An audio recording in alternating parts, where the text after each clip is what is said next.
Welcome to the Labor Day weekend edition of Second City Sports Live and in living color on Sports Zone Chicago. Along with Miss Lakeena McKee, I am Cindy Brown. You can follow yours truly on the Twitter and the IG at SidKid80. Once again, that's SidKid80. That's SIDKID80. That's SIDKID80. You can follow me at Keena McGee on the Twitter and at Keena_McGee on the IG. You can download the Sports Zone Chicago app by going to the Apple Store and Google Play, wherever you buy your apps, and whoever's ringing that phone, we're live on the air. That's my sister, unfortunately. Yeah, okay. My sister If it was your mom, I understand, but anybody else, Pick up the phone. Moving on. Make sure you download the Sports Zone Chicago app, Google Play, and the Apple iStore, wherever you buy your apps. Make sure you get that Sports Zone Chicago app. Is free. You can watch our shows live, listen to our shows live, and also catch up on past shows as well. So make sure you download that Sports Zone Chicago app today. Speaking of Sports Zone Chicago, you can follow us on all social media platforms on Facebook, Twitter, Instagram, and here on YouTube. Just search for Sports Zone Chicago. Once again, Sports Zone Chicago on Facebook, Twitter, Instagram, and YouTube. And you want to listen to the audio version of this podcast, you can do so by simply subscribing to War on Anchor. We're available on all podcast platforms, including the iHeartRadio app. Make sure you type in those search engine boxes on the podcast platforms, WARR on Anchor. And you can follow War Media on all social media platforms on Facebook, Twitter, Instagram, and YouTube at War Media. Once again, at WARR Media. That's Facebook, Twitter, Instagram, and YouTube. And thank you very much in advance for your support. Like, share, subscribe, and tell your friends. We are unapologetically but and we have very definite opinions. Lakeena, as we start with our Chicago baseball team, well, let's start out with some breaking news. We wouldn't be professional. We didn't start with breaking news. The Chicago Cubs, a little bit over an hour, will resume their 4-game weekend series against the Pittsburgh Pirates in the friendly confines. But there was some breaking news that has been taking place over the last hour or so. Cubs manager David Ross and Cubs general manager Jed Hoyer both tested positive for COVID-19. Both are vaccinated and are in quarantine as we speak. All the players that are on the roster are available to play today. As of right now, this game will go on as scheduled. Lakeena, I'm sure we're going to talk about this later, but as these leagues are preparing to for the players to get vaccines, but in case of the NHL and the NBA, we'll talk about that, I'm sure, a little bit later. But as far as baseball is concerned, they've been doing good all season long. I know the New York Yankees had their issues with COVID. The White Sox, too, a little bit, but not as much as we thought. But we wish Dave Ross and GM Jed Hoyer the best. They'll recover. They'll be fine. But Lakeena, it seems like this issue with this virus and how teams in these leagues are handling it is not going away anytime soon. Yeah, and the good news is that both are ace at the max, so that's a good thing. So get well soon to both Jed and Rossi. But yeah, it's just the irony of this, Sid, is the fact that they actually just announced yesterday that they were going to do a vaccine mandate for non-players and players too. So it's sort of ironic that this would come up. But yeah, I mean, look, this is still an issue. I mean, this is actually the first time it's actually hit the Cubs all season. They've actually been kind of able to avoid any big outbreaks. So this is sort of kind of surprising, but we've seen the Delta variant that's kind of wreaked havoc in a lot of places all over the country, especially in the southern states. So, it just shows you that you still got to wear your mask. Our state's under a mask mandate. Wash your hands. Especially if you're not going to get vaccinated, at least do that. Have the courtesy to do that. But look, we're not going to delve right into it because we talked about it before, Sid. But it's just that look, just be cautious and just be aware of what you're doing and and also for others around you. Yeah, as I said before, I had my little rant a few months ago. Unfortunately, it's a political issue. No, we're not going to turn this into Meet the Press. You guys did not come here for that. But I'll say this, and I say it all the time: take care of yourself. You're responsible for yourself at the end of the day anyway. No matter what you choose to do, whatever quote unquote side you believe in or you think you're under, just take care of yourself. Be responsible for yourself because you all you got, and I'll leave it at that. Yeah, absolutely. So let's talk about stuff that's on the field. Yeah, we'll start with White Sox first. I mean, look, the White Sox, Mhm. they're gearing up for, a pretty, I don't want to say it's a big series, but look, KC, the world always gives the Sox issues, but look, the White Sox had a pretty good week. I mean, you can't really, fault too much about it. I mean, they're sort of already gearing up for, later in the season. Gavin Sheets made his return with a nice outing against the second game against the Pirates and a mini 2-gamer there. So with the rosters expanding, so it's just look, if you're the White Sox, you're gonna be feeling pretty good. You're 10.5 up on the Indians. You're gonna win a division. I think the match number is like 21. I think at this point. So I think look, you got to be feeling pretty good for the White Sox right now. You're in a good position. Before they break your news, thanks Cubs for ruining my. Even though it was important, thank you for ruining my open, but I'll try to recreate it again. I was out running some errands yesterday. I don't know if you guys can see. I'm wearing my Field of Dreams replica jersey. I'll let you know whose name's on the back later. But I was running some errands yesterday, and I was talking to a cashier, and she saw I had this jersey on. She said, the Sox are going to win the pennant, blah blah blah. I said, yeah.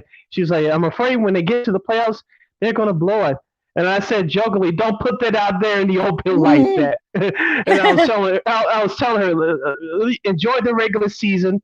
Whatever happens in the playoffs is going to happen. Now, as a fan, of course, I want the Sox to win the whole thing. I'm no different from any other Sox fan on the planet. But for me, I'm trying to enjoy this last month of the regular season as it is. It's been a great year despite all the obstacles, and that's what's been, in my opinion, been a great season up to this point because look at all the injuries that the Sox have gone through. Look at all the obstacles they have gone through, and we'll get more in deep into them once the playoffs start.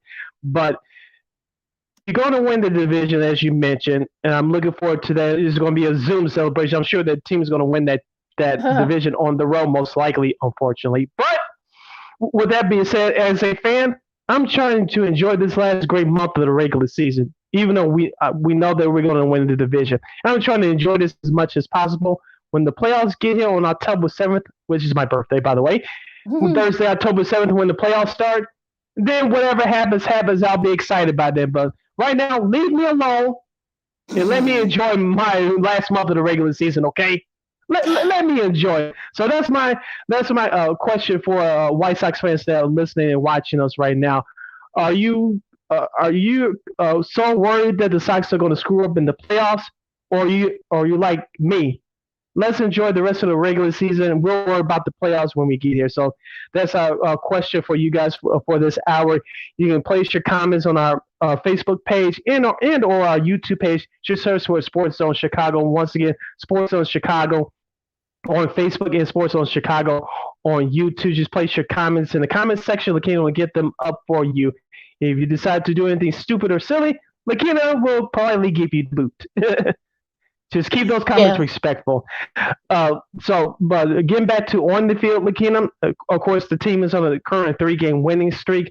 I like the way this team has been playing, especially defensively. Shout out to Leary, not Larry, but Leary Garcia. 3 great defensive plays on Wednesday night, part of the 2-game sweep of the Pittsburgh Pirates. As we talked about all season long, this defense has been shoddy at best. I know people want to overlook it because of the great starting pitching and the timely offense, but defense is what counts, especially in October. You remember that 2005 White Sox team? I know both radio stations here in Chicago want to do this comparison between this team and the 05 team, but they're going to do it at some point. We're going to start it here on this show. Remember Lakeena before his bat got hot? Joe Creedy, his defense was great, but his bat was crap, but he turned it on, and both of those elements came together for him in the playoffs. Great defense from Juan Uribe. Also, Jermaine Dye had played great right field. Yep. Jermaine Dye played a great right field in the playoffs. Aaron Rowan patrolled center field. Scott Persephone was great in left field. We talked about him stealing bases, which was key. But his defense was great in left field as well. This is what I'm looking for the White Sox in the last month of the regular season. Can they shore up their defense and build some confidence and some momentum going into the playoffs?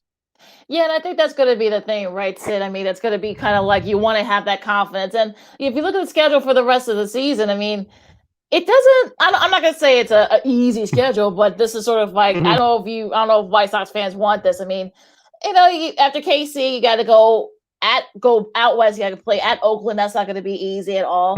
You got to host Boston. Boston's fighting for a playoff spot. You got the Angels. The Angels was kind of like right there, like in the wild card spot. Texas, you shouldn't have too much of a problem with. Detroit either. Detroit's rebuilding.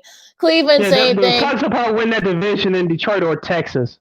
Yeah, probably, and also to Cleveland, you're finishing up. So, and a couple of those games are makeup games because you got a makeup game on the 29th against Cincinnati, and then you finish out the season at Detroit. So you're not going to have too much of having to play like mostly big teams to kind of get yourself prepped for the playoffs. Just win the division, try to set yourself up. Try to kind of set yourself up on who you'll have to play. I mean, do you have to play the Astros? Do you have to play the A's, maybe the Yankees? So it's just at this point, I think you just got to take it one series at a time and just whatever the chips fall as they may and go into the playoffs. You're listening to Second City Sports on Sports Zone Chicago. Sid and Lakeena here with you talking White Sox baseball. Lakeena, I know Tim Anderson's on the IL again, retroactive to Sunday.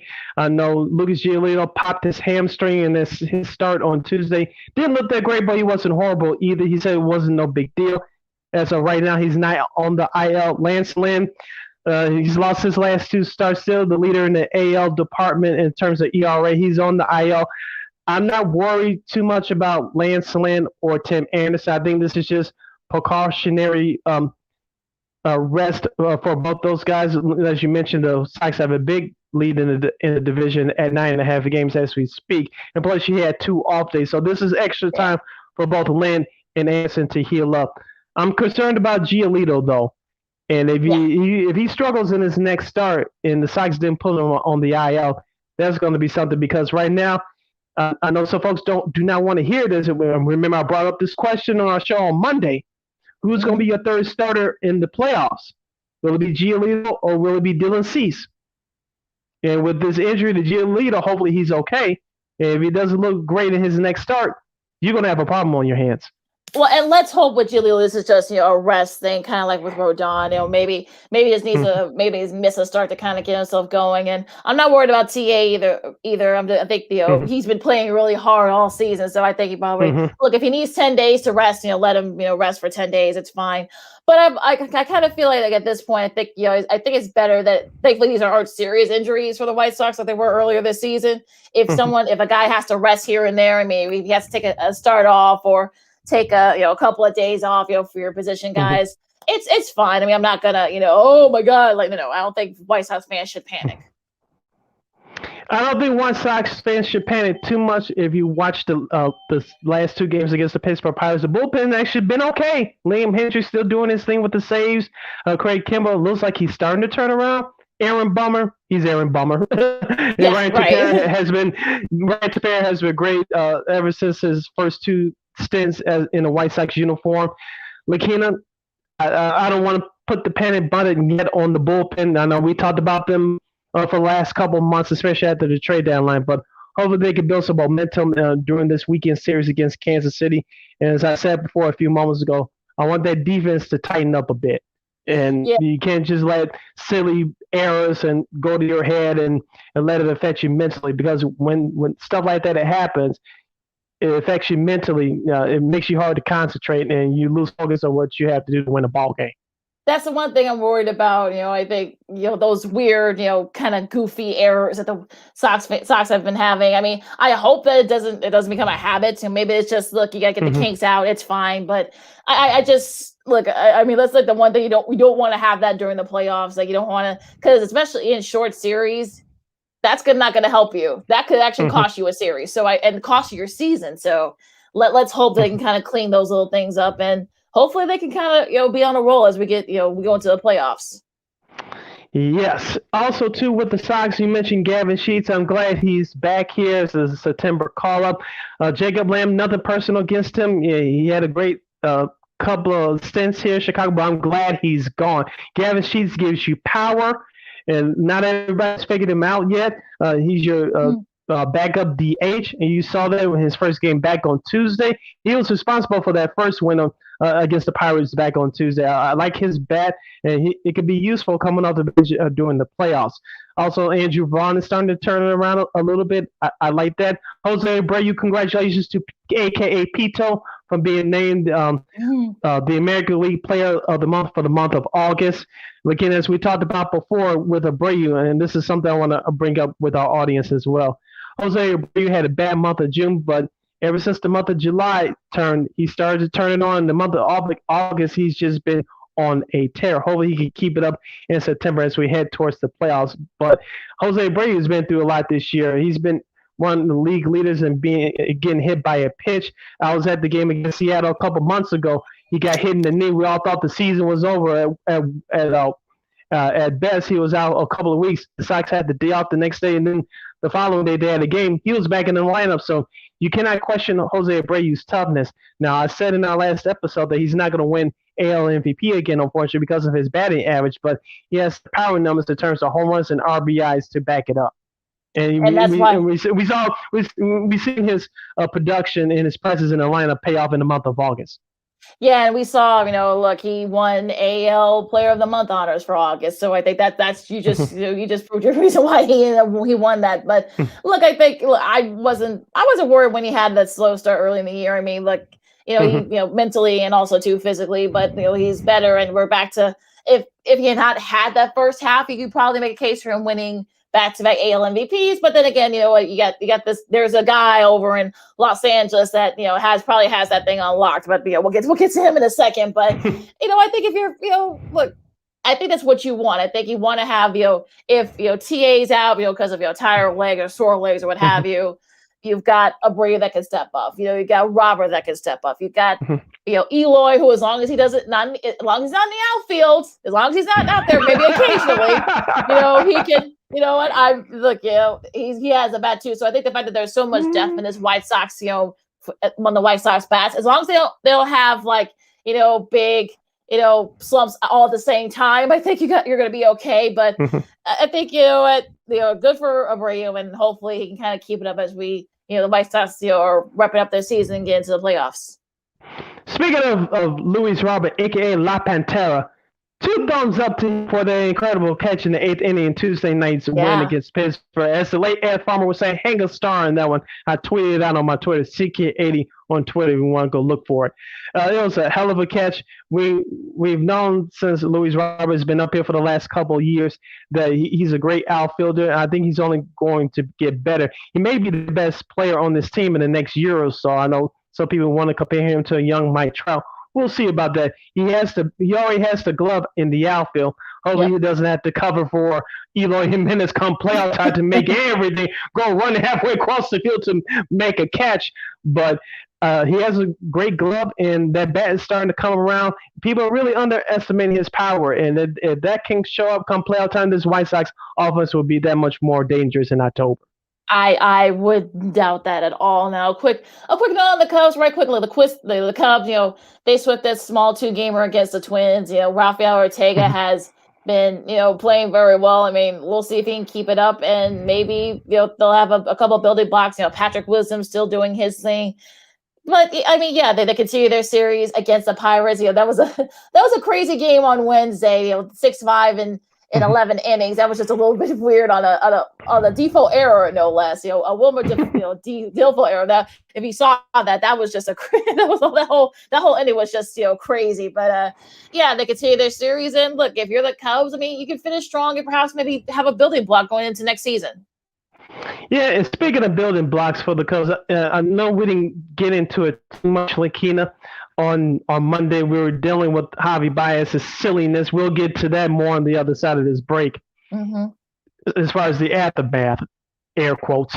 But John Heyman last Sunday, and we didn't get to this, but we'll get to it now. He tweeted out that there's a strong possibility that Javi Baez could end back up in the Cubs uniform. And I want to ask Cub fans this as we go into our break and continue this conversation on the flip side of this break. Do you want Javi Baez back in the Cubs uniform? And do you think that's a great idea if you're Jed Hoyer? All right, ponder that. And we'll also talk about a big series coming up in the National League West between the Giants and the Dodgers and other stuff. And we'll also talk a little bit of college football, too. We still got a lot of things to do, too. Remember, we're going to have Spero Dedes from CBS Sports and Turner coming on at 1:30. So a lot to do still. First, with Sydney Brown, I'm Lakeena McGee. This is Second City Sports on Sports Zone Chicago. And we'll catch you with more on the flip side. AutomotiveMap.com presents the Sports Flash on the Sports Zone Chicago. In Sunday's Major League Baseball action, the Cubs got pounded 9-1 at home against Kansas City. The White Sox shut out on the road 9-0 at Tampa. NFL preseason on Saturday, the Bills hammered the Bears 41-15. Andy Dalton, 11 of 17 passing, 146 yards, a touchdown, and an interception. Justin Fields, 9 of 19 for 80 yards. Head coach Matt Nagy says Dalton remains the Week 1 starter and that Fields is ahead of schedule. When you look at a guy like Justin and you see the things that he's doing, are there some things that he can get better at? Yeah, for sure. That's going to be, we're going to say that 3 years from now. But at the same point in time, for him, there's also things that he's doing better probably than we thought coming into this, which is good too. Like, that's what we want. We want that to happen. Download the free Score app. Lightning fast updates so you never miss a thing. It's why the Score app is one of North America's most popular sports apps. I'm Chuck Sanders. That's the Sports Flash on the Sports Zone Chicago. Blue Star medicated ointment works fast to relieve the pain and itch of almost any skin irritation. It's amazing. It's like as soon as you put it on, you can feel it working. We've had Blue Star in the family for years. It works on everything. I love the cooling sensation on my athlete's foot. What a relief for my eczema. Nothing worked on my dry, cracked skin until I tried Blue Star. Blue Star is great for scalp itch. Look for the white box with the Blue Star in the first aid section. Feel Blue Star work fast or your money back. Want to hear something amazing? Discover matches all the cash back you earn on your credit card at the end of your first year, automatically, dollar for dollar, with no limit on how much you can earn. Extra cash? Come on, how amazing is that? In fact, it's even more amazing when you realize all the places where Discover is accepted. 99% of places in the U.S. that take credit cards. So when it comes to Discover, get used to hearing yes more often. Learn more at discover.com/yes. 2021 Nielsen Report. Limitations apply.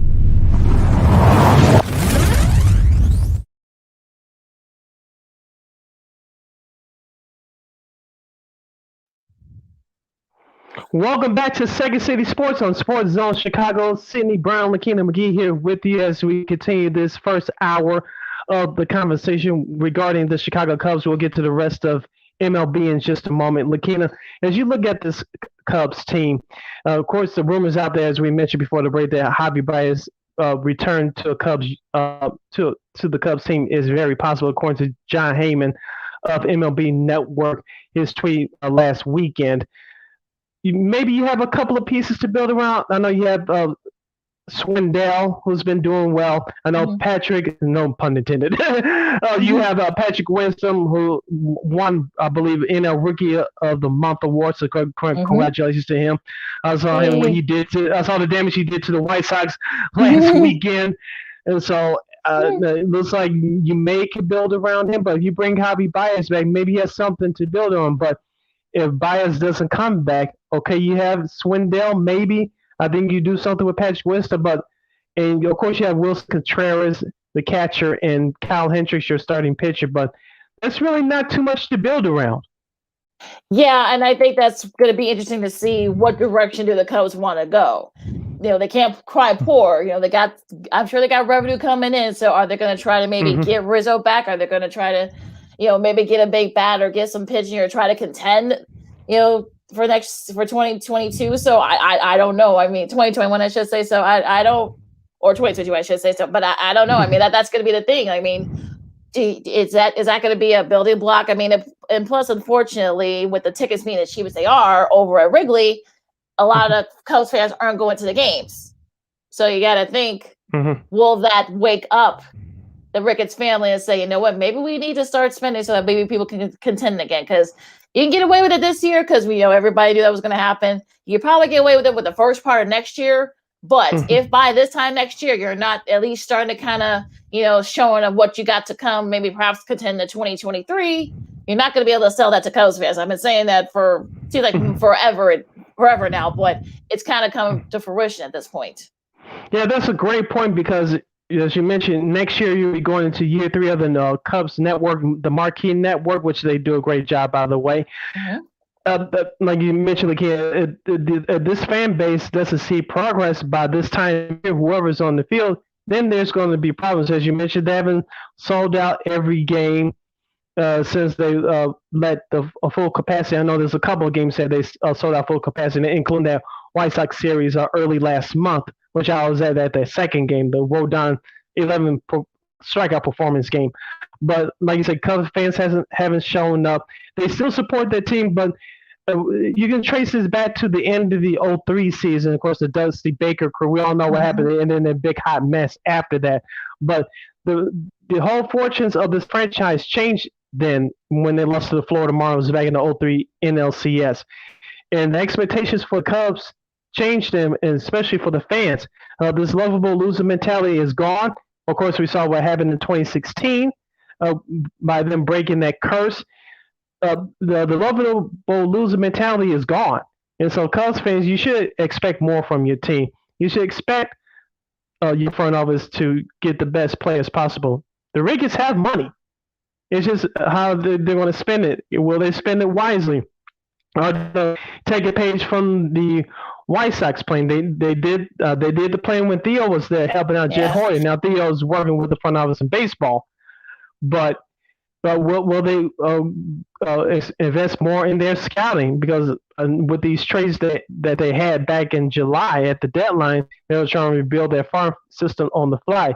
I don't know if they'll be able to do both, rebuild their farm system and compete at the same time. And that's the questions they're going to have to face during this offseason. But will they be patient and stick to the plan, or will we have an open checkbook during this offseason? I don't know if that's going to be possible. Looking at it now, I don't believe so, but we'll never know. We'll see what happens between now and the end of the season. Absolutely. You listen to Second City Sports on Sports Zone Chicago, along with Sydney Brown. I'm Lakeena McGee. Now, Sid, what impressed you, so far? What impressed you this week in Major League Baseball? A couple of things. The San Francisco Giants avoided the sweep with their win yesterday against the Milwaukee Brewers. As we told you on Monday, whoever won this series perhaps may be the representative of the National League in the World Series. We're still a little bit ways away from that, but Milwaukee showed why they're the best team in the National League. Of course, they have a 10-game lead over the Cincinnati Reds as we speak. They took advantage of the Giants' mistakes. They had timely hitting. As I said before, they're the National League's version of the Chicago White Sox, although the White Sox have a little bit more balanced team. But the Milwaukee Brewers should not be a team that people sleep on. You still have Freddie Peralta as one of the best starting pitchers in the National League. Of course, Brandon Woodruff has been good. He struggled a little bit lately, but he's still one of the top pitchers in the National League. And, of course, they have a balanced offense. Christian Yelich is really having a resurging year. And you have no-name guys that are just filling their roles, doing their part. And also, they had injuries as well, but playing in that now weak NL Central, they have taken advantage of it. I know Cincinnati's not going to win the division. They haven't gone away in terms of the wild card. But Milwaukee, they still have something to play for, obviously, besides winning the division. As we mentioned in our last episode, they're still going to try to get home field advantage throughout the NL playoffs. So they've been playing with a sense of urgency these last couple of weeks. You saw that in that series against the Giants this week. Yeah, and speaking of the Giants, actually, you know what? Speaking of comebacks, the Phillies, had a big comeback against the Nationals. They were down 6-0. They were able to come back and win that game. Now they've won 6 in a row as of this recording, and now they're only within 2 games of the Atlanta Braves, who've had their struggles, even though they were able to. They won yesterday, but I think that division is the NL East, I should say, that's going to come down to the wire there. Of course, the Braves were able to salvage one of their games against the Rockies, and of course, I told you about the Phillies comeback. But what do you think about the division at this point? Because it's kind of like hot potato. It seems like nobody wants to win it. Like you thought that maybe the Braves, but then again, they benefited from having a soft part of their schedule. Now the Phillies are coming back, but where do you see this division at this point? I hate to say it, but it's still Atlanta's division to lose. I know that Ozzie Oblise was injured the other night in their series against the Dodgers. Atlanta got swept by the Dodgers in that series on the left coast. But as you mentioned, hopefully they take advantage of the softest part of the schedule. They got the Colorado Rockies this weekend. Like as you mentioned, they won the opener last night. Got a chance to check out a couple innings of that ball game.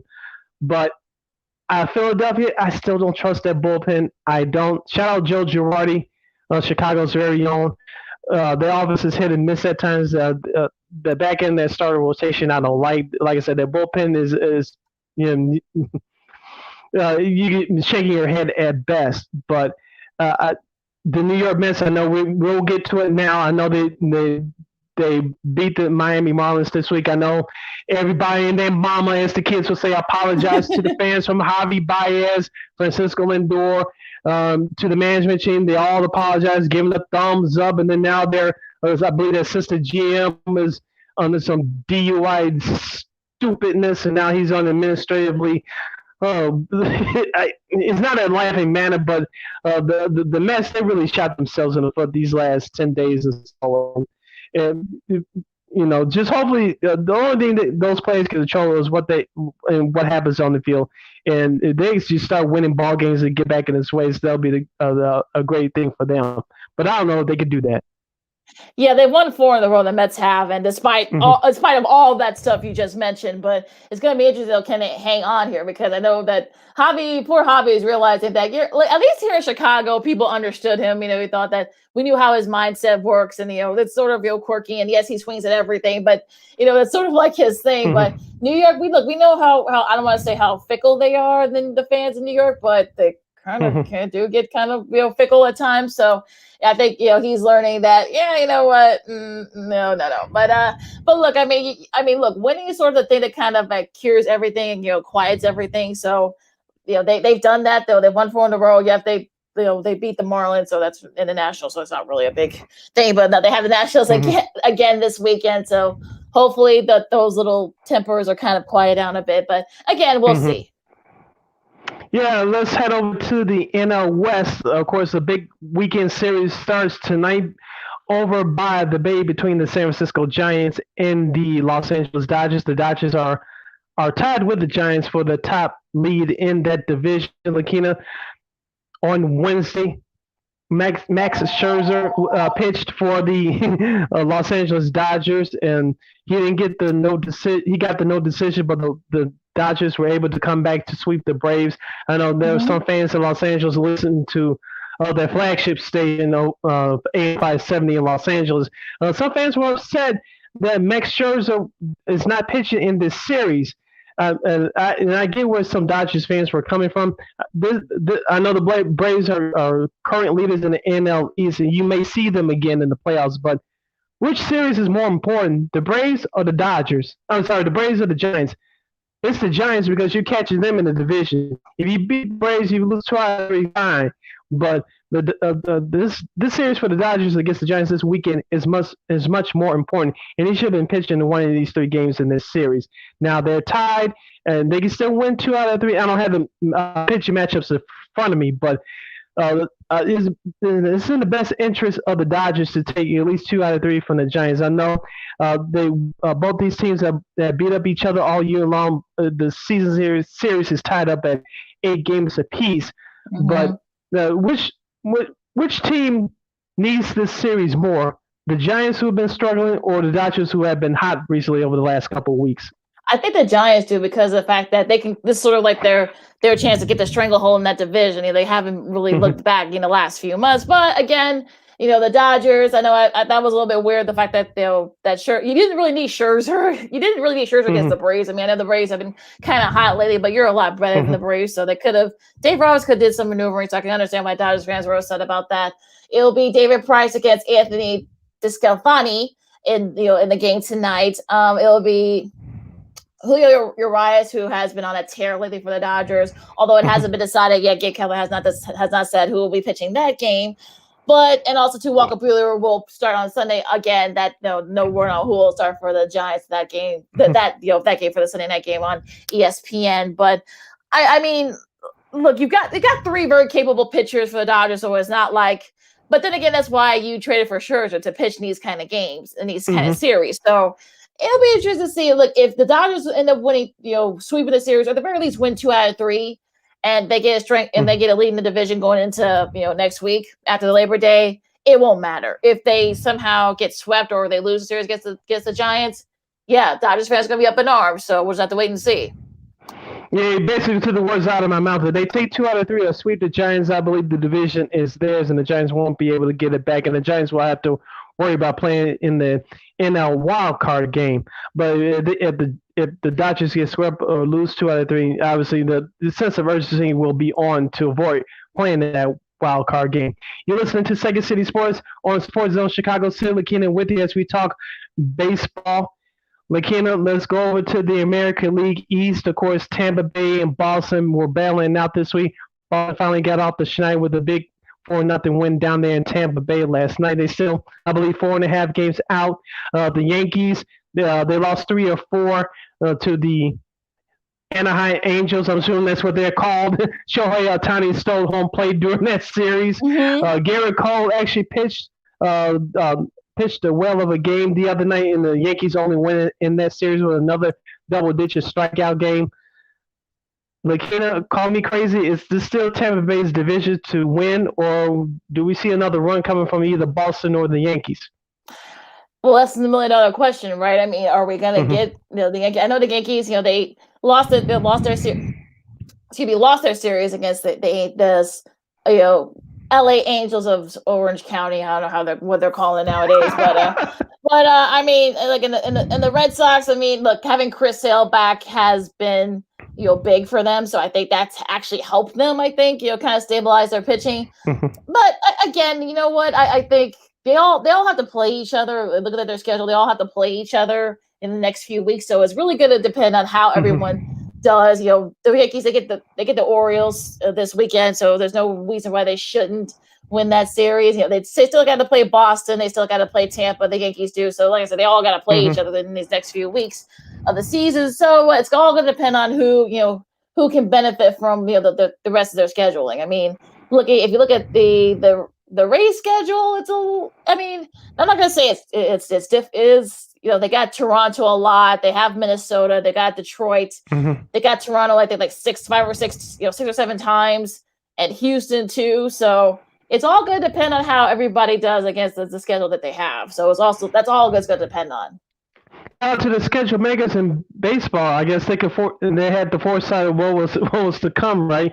But as we say all the time, Lakeena, we're out of the dog days of August. We're into this month of September.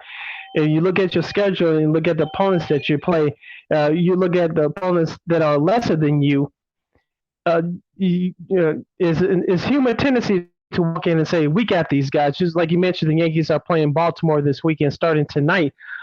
This is Baltimore. We should win this series. We should win this series, no problem. And guess what happens? A team like Baltimore can take 2 out of 3 or perhaps sweep you. And then at the end of the season, when you're sitting at home and watching everybody else in the playoffs, you look back at series like this and say, we should have won against that team. We should have beat this team.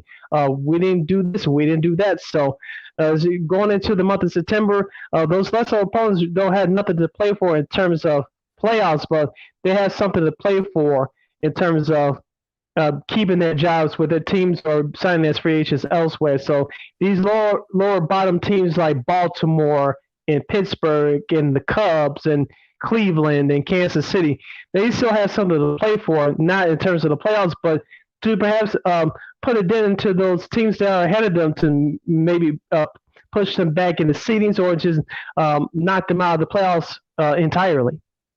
Well, and also too, you got Seattle. So they still think they still have an outside shot again in those wild card spots. So yeah, I think they're going to play a factor. They play Boston in the next couple of weeks, so you got to think they'll have something to say on who wins that AL East. But yeah, it's going to be very interesting to say the least. But going into these last 2 weeks, but yeah, I mean, I think if you're baseball, you got to be feeling pretty good right now the way you set the scheduling. Look at going to the West. I mean, look at Houston. Houston's kind of like they've lost a couple in a row. They lost their series, so they're not really pulling away in that division. Yeah, they're battling the White Sox for the number 2 seed right now in the AL. Yeah, so that's going to be That's going to be interesting. Also, too, with the matchup purposes. So if you're Houston, you got to, especially you still got both the A's and the Mariners breathing down your neck. So that's going to be sort of like the deterrent on who will actually get that number 2 seed. So Houston's got a lot to play for as well. So, and also too, you got to think that spoilers. I'm sure you got the Nationals, like you said, and also to the Orioles. I'm sure that they got a lot of scrappy guys. They're wondering that maybe they can perhaps play spoiler for some of these teams. So we'll see.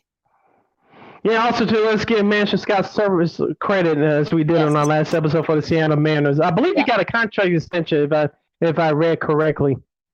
I'll check, but I think you're right. I think I saw that somewhere, but I think you might be right, but I'll check. Yeah, he's done a really great job. He's done a really great job with the Mariners. Now, if they could just shore up their pitching, they can get a couple of good pitchers. I think they could be right there, perhaps maybe challenge, in the next few years, challenge the Astros and the A's for the AL West, I should say. Yeah, I believe so too. But these a bunch of no-name guys that haven't gotten any credit all year. I know they play in the upper, we call the Upper Peninsula, the Pacific Northwest, and those are great fans in Seattle. And the Mariners haven't gotten any national love, but they've been hanging around at this point. Unfortunately, I think they'll come up short, but they're going to be a team to reckon with, not just for this season, but hopefully next year as well. Yeah, they definitely got the nice core players, so they can just add a few pieces. Like you said, so they're kind of like Seattle's a beautiful city, so I'm kind of surprised that there are no these big free agents to kind of get to Seattle. But they got a loyal fan base, so we know how loyal the city of Seattle is their team. So hopefully they can get to. Maybe they can finish strong and maybe just miss the playoffs, and maybe they can make themselves look good to future free agents. Yeah. Before we move on, Lakeena, what's the important series that baseball fans should be watching for this weekend besides the White Sox and the Orioles, and which I have another note to mention about tonight's game with that telecast in just a moment. But what's other important series from around baseball this upcoming weekend? Oh, you mean besides the Giants and the Dodgers too? That should be... Yeah, that too. that series. That should be a fun one too. Houston and San Diego. I mean, San Diego really needs to have a good showing to have to at least stay within kind of like a float in the NL and the wild card. I mean, they're 14 out in the West, so they're not going to win the West. But it's just they definitely underachieved this year. So you gotta all you can say is just hope that you can probably make a case in the wild card spot. Let's see, what else do we have that's big series? Maybe St. Louis and Milwaukee, I guess. St. Louis, I hate to say they may be running out of games, but they've been making a charge these last 3 weeks. Yeah, and really not much. It's all schedule as well.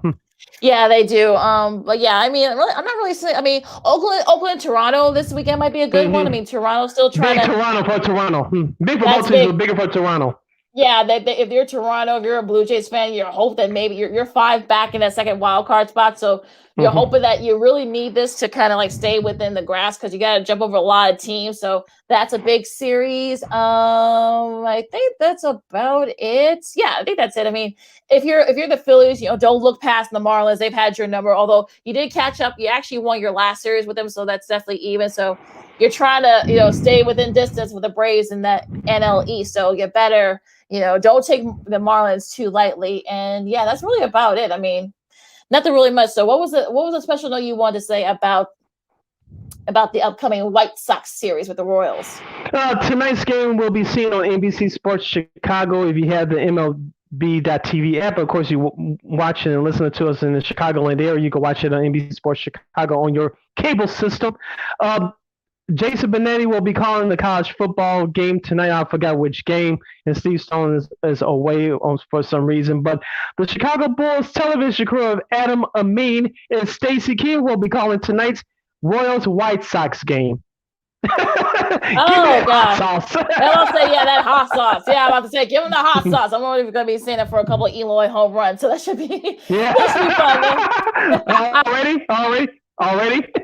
Okay, yeah, but yeah, look, we know Adam. I mean, we know he's called baseball games for years, so we know that that's not going to be a problem for him. I know Stacey's a big baseball fan, so that'll be interesting to see how he does calling calling games. But yeah, that should be a lot of fun. So you guys check it out on NBC Sports Chicago with Adam Amin and Stacey King. Yeah, well, Stacey King do his signature poster because when the Bulls player dunks on the opponent, he usually gives the player's signature on the telestory. Will he do that for a strikeout or for, like you said, for a home run? If he doesn't do the game in hot sauce, I wonder if what special does he have planned? Some of the White Sox don't get shut out tonight. I want to see what he has planned because I'm sure he got a couple of tricks up his sleeve. Yeah, no, you know he does, and you know he does. I know he's been looking forward to this, so that should be a fun one. That should be a fun telecast tonight. So, anything else you want to do before we go to break? Yeah, so let's give our audience a little preview because next Friday around this time we're gonna give you a full dose of hashtag Football Friday. Lakeena, I know this is week 1 of the college football. This is your lane. You're gonna give us your big games to watch from the college football world every week. Last night, I didn't get a chance to catch the whole game. I saw a couple of highlights. The Ohio State Buckeyes came back behind the arm of C.J. Stroud for a touchdown pass in the second half as they defeated Minnesota 49-21. I'm not saying Mr. Stroud is going to win the Heisman, but he's putting in his candidacy even though it's 1 weekend. I saw some of that game against Minnesota. Minnesota, had not done.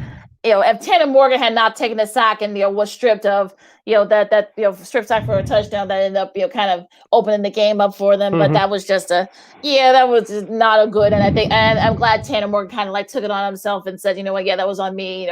He's a senior, so you'd think he would know better than to do that. You're taught not to do that. But look, a nice win for Ohio State. I don't think it's going to be easy. I know people say, it's going to be easy. Ohio State, will win it easily, but that's not going to happen. So. But a nice showing for them. If you saw the UCF Boise State game yesterday, that was they actually had to wait like an hour and a half. There was some severe weather that hit the area, so they had to wait like an hour and a half before they could kick off. And UCF was actually down, I think about 17-0, but they were able to 21-0. They were able to come back. And Gus Malzahn, remember, he's a former Auburn coach. He's over there now, and that's actually the largest comeback for him and also too for the program. So this will be sort of a nice thing, but they got to worry about Cincinnati too in the American, so that they're going to have a tough go at it, no doubt. And for that that conference, and perhaps be that plus, not +1, but also be that New Year's 6 representative for the New Year's 6 bowl games coming up. But looking at the schedule. This is unofficially week 1. We had week 0, I guess, but it's sort of confusing. But going into week 2, depending on how you look at it. But gonna be some really good matchups. I mean, you got Kansas with everything that went on. Wait, I got the wrong thing here scheduling, but that's for next week. But it's silly computer acting a little slow. But you got some really good games coming up. This, tonight, you got North Carolina and Virginia Tech, Mac Brown. That's a 5:00 game on ESPN. That's tonight. Michigan State Northwestern at 8:00 also too. That's the second doubleheader on ESPN. Northwestern hoping to get their revenge for last season. The Fighting Mel Tuckers, who actually looks pretty good. He's actually trimmed down. He lost about 20 pounds this offseason. So look pretty good there. Any of the matchups or tickle your fans? And I don't know if you had the schedule for you, but any of the matchups that you see coming up this weekend? I'm looking forward to that Wisconsin Penn State. I know we touched on it, on our last episode. We know Wisconsin's known for their offensive line play, running the football, in their defense. Penn State, they're always hanging around. Shout out to Coach Franklin. But I believe that game is in Wisconsin, correct? Or yes, sir. Yep. It is. So it's going to be a tough road game for the Nittany Lions. We say that 5 times fast. But no, that's a Fox Big Blue Saturday kickoff for Fox. But I expect that to be a close game. I think Wisconsin is going to come down to their running game. As we mentioned on our last episode, they really struggled last year, so that was one of the reasons why Northwestern was in the Big Ten title game. But it's going to come down to running the ball for Wisconsin in their defense. If they can get pressure on Penn State's quarterback, it should carry the day for the Badgers. So I got Wisconsin winning that game in a close one. Yeah, it'll definitely be a close one there between those two. Also, Oklahoma and Tulane. That game was actually supposed to be in Tulane, but of course, with Hurricane Ida just establishing that area. But it's now going to be in Oklahoma. So it's going to be very interesting, no doubt. And that should be a fun one. We got Spencer Rattler, who is the potential, who's the one of the Heisman favorites, if you will, and that should be a fun one too. Hopefully to kind of show up his Heisman resume, if you will. But who can outscore Big 12 action? All right. Well, yeah, that's sort of like as you're a girl. Okay, so you kind of we lost you for a second. Yeah, I was getting so excited. Then I'll say the excitement. Look, you got Sid all excited for college football. He dropped his his headphones there on his device. But, yeah, that should be a fun one too. Also, a lot of emotion too. So that should be an interesting one. Fresno State and Oregon, that should be a good one. In Eugene, Alabama, Miami. I'm looking forward to that one. Let me tell you right now. I know it's legal, but this is a free pick. Alabama will win the game, but the U will cover. Okay. The U will cover. Okay. Yeah. The U will cover. I'm putting them on the table right now. I'm putting them on the table. You went on the table. Okay. Okay. In the Big Ten, a good one here in the Big Ten over in Kinnick Stadium. That's a 2:30 game on the Big Ten Network. Kind of surprised not on ABC, but actually the Bama Miami is on ABC. That's probably why. But Indiana and Iowa. I mean, Indiana's having one of their best surge streaks in a while. They're no longer the 100. That's a very good underrated game. Yeah, and I'm well surprised this is not getting more love nationally. That should be a lot of fun at Kinnick Stadium, and with also the full crowds, that should be fun, and it'll be rocking. Also, Texas and Louisiana. Texas got a new coach now, Steve Sarkisian. Louisiana, they had a good season last year. Don't take them lightly. Some people say they could, perhaps contend for one of those, for a high New Year's Six spots, but that should be a fun one. Also, too, you got San Jose State, who had one of their best seasons in a while. They're going to be at USC. I'm employing SC fans to not take this game lightly either. They have a really good front seven in San Jose State with the Aggies, so.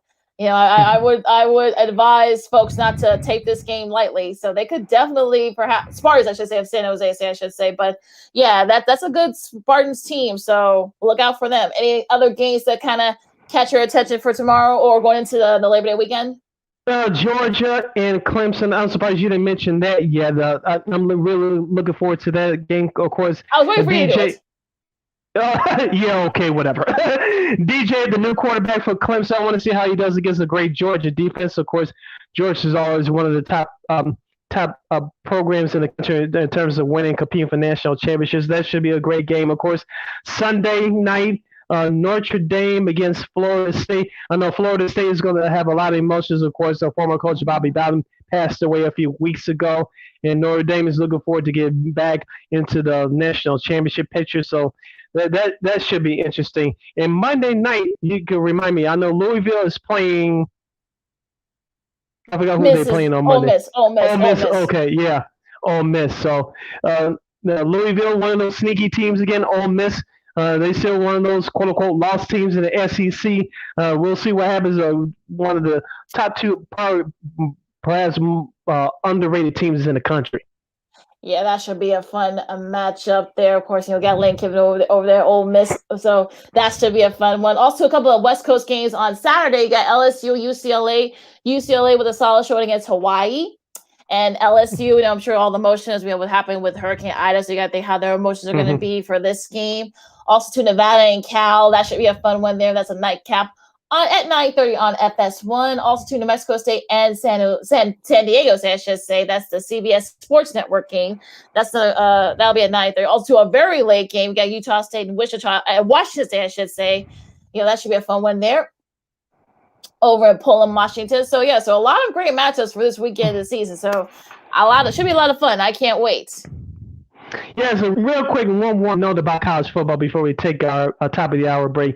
UNLV, I know they haven't been famous in terms of football since Randall Cunningham when we were kids. We're not outdating ourselves, but they lost against Eastern Washington last night. Wasn't that the same school a couple years ago? They lost to Cam Newton's brother in Howard University. I believe you're right. I believe you're right. Yeah. Well, and well, an interesting thing too. You bring up that game. Dan Hawkins, if people remember, was a if you remember, remember he had that infamous rant saying, it's a Division I football, it's a Big 12. He was at Colorado at the time. But yeah, that was a very interesting thing here.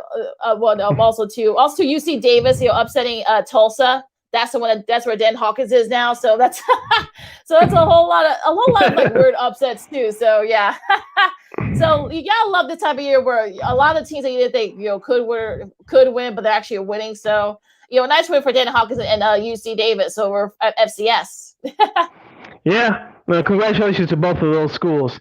Hour number 1 in the books. Hour number 2 straight ahead as you're listening to Second City Sports on Sports Zone Chicago. I'm Sidney Brown along with Lakeena McGee. We'll have more sports and more fun, including our friend of the show, Mr. Spero Dedes, who will be coming up at the bottom of the next hour from CBS Sports and from Turner as we'll talk to him about the NFL and the NBA. So stay tuned. A whole lot more fun after this. You're listening to Sports Zone Chicago. AutomotiveMap.com presents the Sports Flash on the Sports Zone Chicago. In Sunday's Major League Baseball action, the Cubs got pounded 9-1 at home against Kansas City. The White Sox shut out on the road 9-0 at Tampa. NFL preseason on Saturday, the Bills hammered the Bears 41-15. Andy Dalton, 11 of 17, passing 146 yards, a touchdown, and an interception. Justin Fields, 9 of 19 for 80 yards. Head coach Matt Nagy says Dalton remains the Week 1 starter and that Fields is ahead of schedule. When you look at a guy like Justin and you see the things that he's doing, are there some things that he can get better at? Yeah, for sure. That's going to be, we're going to say that 3 years from now. But at the same point in time, for him, there's also things that he's doing better probably than we thought coming into this, which is good too. Like, that's what we want. We want that to happen. Download the free Score app. Lightning fast updates so you never miss a thing. It's why the Score app is one of North America's most popular sports apps. I'm Chuck Sanders. That's the Sports Flash on the Sports Zone Chicago.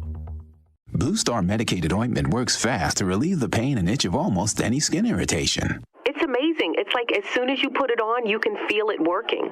We've had Blue Star in the family for years. It works on everything. I love the cooling sensation on my athlete's foot. What a relief for my eczema. Nothing worked on my dry, cracked skin until I tried Blue Star. Blue Star is great for scalp itch. Look for the white box with the blue star in the first aid section. Feel Blue Star work fast or your money back. Want to hear something amazing? Discover matches all the cash back you earn on your credit card at the end of your first year, automatically, dollar for dollar, with no limit on how much you can earn. Extra cash? Come on, how amazing is that? In fact, it's even more amazing when you realize all the places where Discover is accepted. 99% of places in the U.S. that take credit cards. So when it comes to Discover, get used to hearing yes more often. Learn more at discover.com/yes. 2021 Nielsen Report. Limitations apply.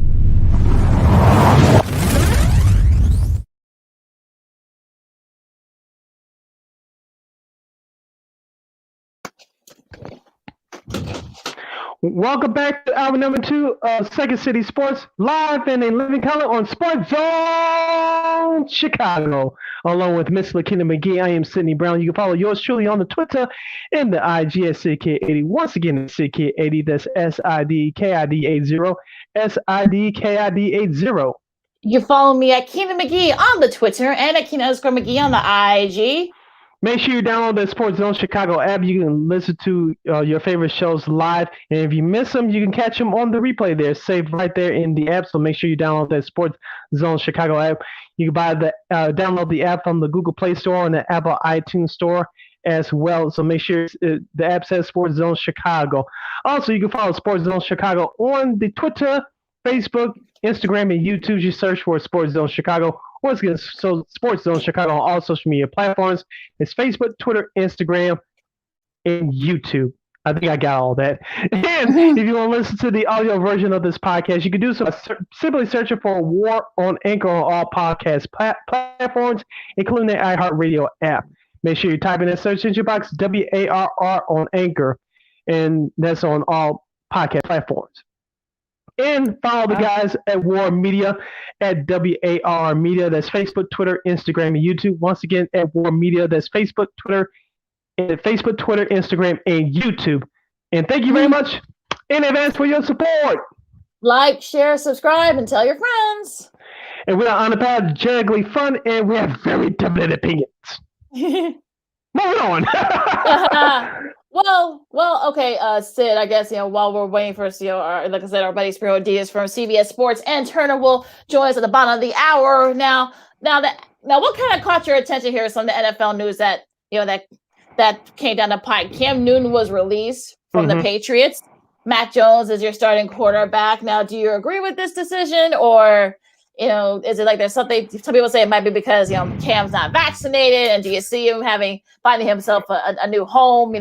Middle of the season. What are your thoughts?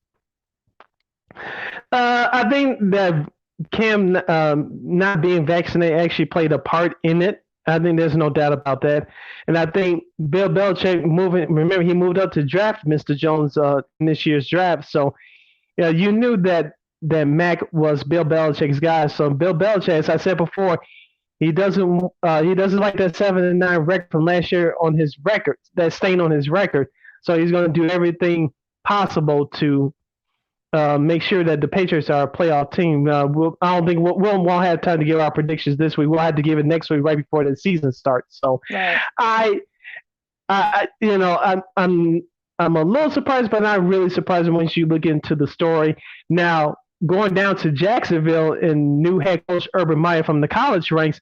Now, he said that the vaccination status of the players did not play a part while if the players, one of the reasons why the players got cut down, and of course, Jacksonville and the NFL had to come out and basically tell Urban Meyer to shut up if you really want to read into it and say, well, we don't discriminate against that. Just keep that quiet. We know what you're doing, but can you keep that quiet, please? Thank you.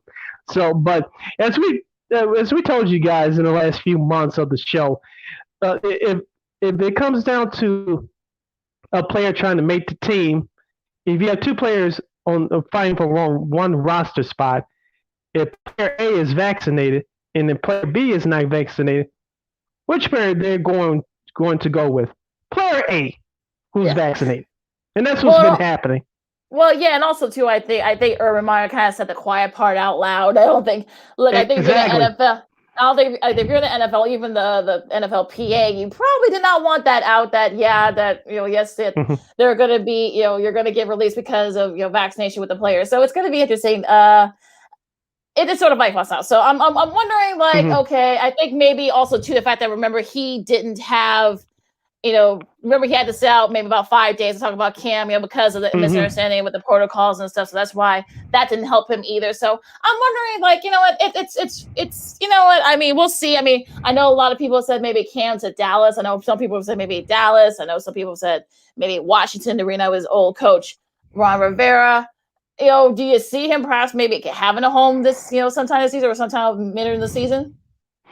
I don't think he'll have a home in week 1, which starts next week. Actually starts this coming Thursday, but I don't think that he'll have a home for week 1, but I think he'll have a home at some point this year because, as we talked about before, and we brought up a little bit in our last hour, COVID in professional sports, in particular the NFL, which we're talking about now, the NFL is really trying to protect themselves because we all know that it comes down to the almighty dollar at the end. They don't want that to move games around like they did a year ago. They had to forfeit any games last year. It looks like they don't want to forfeit any games this year, even though fans are returning back inside the stands. And so that's what this is all about.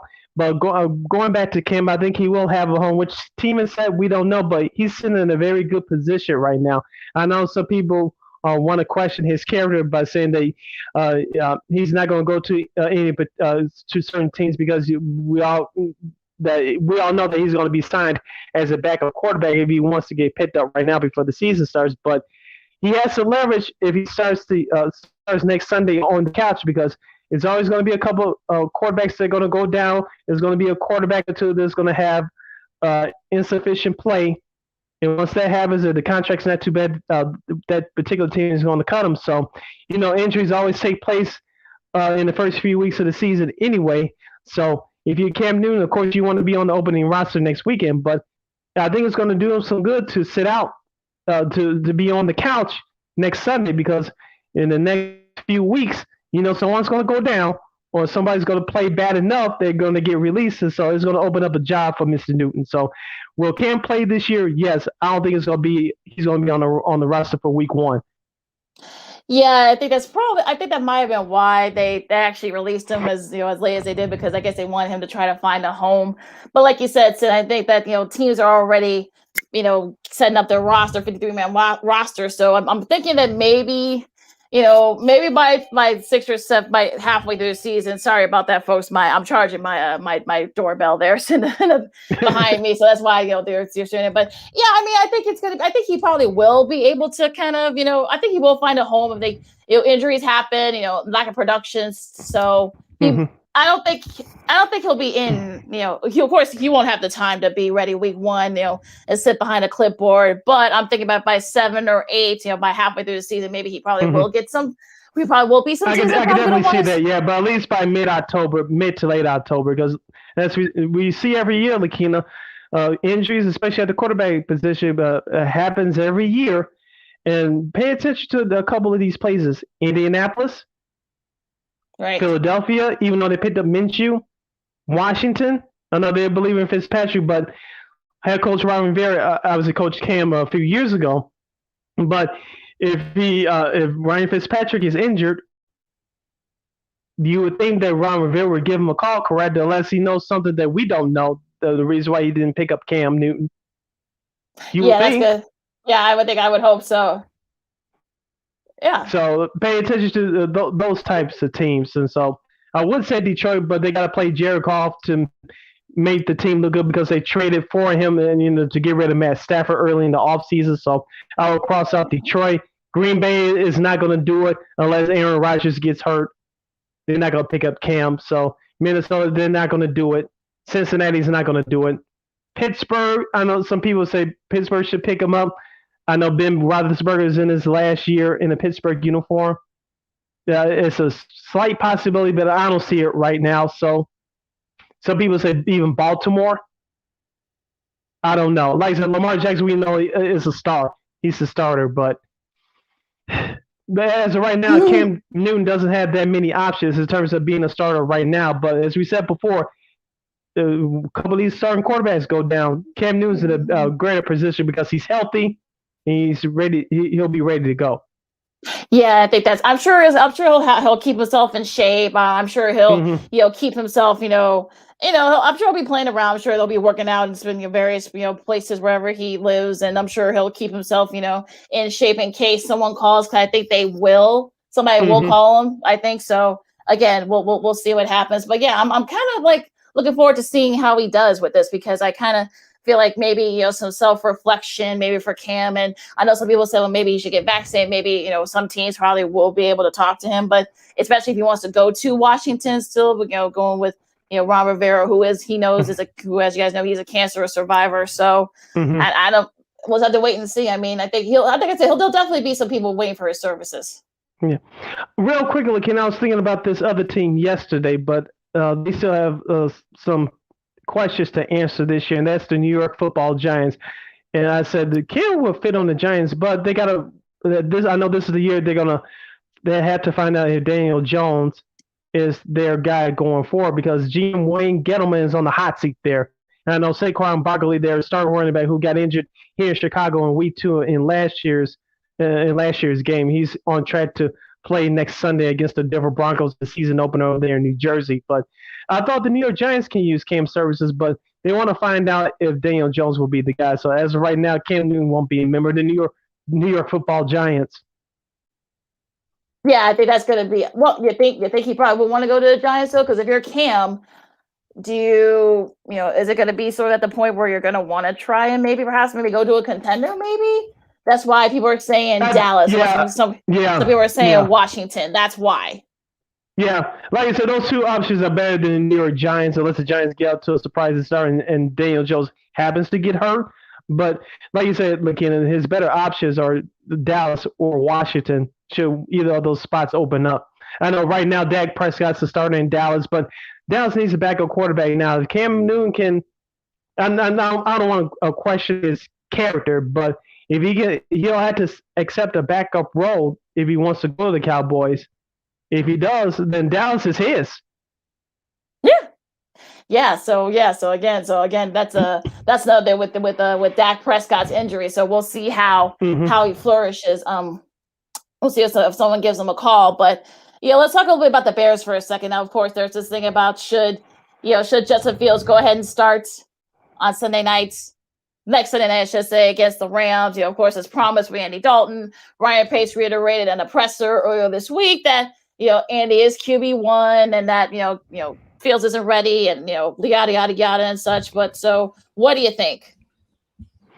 Brian, this is the only time that Ryan Pace will talk this year, Lakeena. Next time he'll talk will be after the season when the Bears failed to make the playoffs for the second time in 4 years in the head coach of Matt Nagy. So I take a little grain of salt of what Mr. G and Ryan Pace says. So I'm not even going to waste my time with what Mr. Pace says. I think we have our guest on the line with us. Yes. Introduce us to our audience, Lakeena. Well, he's a friend of the show. We've had him on, multiple times. He was actually one of the first guests that I had when I first started doing this show years ago. But, you can follow him at Spero Dedes on Twitter. He does NFL and college news and also to the NBA for CBS and also to the NBA for Turner. So he is Spero Dedes. Spero, how are you? Hi, Lakeena. Hi, Sydney. Good to see you guys. My apologies for not having video capability on this computer, but it's good to see your faces. As long as we can hear you, that's fine. No problem. Now let's get right to it, Spero. But what do you think is the sort of like the ceiling for Justin Fields? Do you think he'll start week 1? Do you think he'll start week 4? Where do you think Justin Fields will start for the Bears? Oh, it's such a great question. The one thing I, like everyone else, was just so impressed with his first paces of his preseason experience. You see the explosiveness, you see the versatility, you see all the little things and the big things, for that matter, that the Bears front office saw in him, and certainly the things and the traits that have that fan base in Chicago so excited about what this kid can do, where he can take this franchise.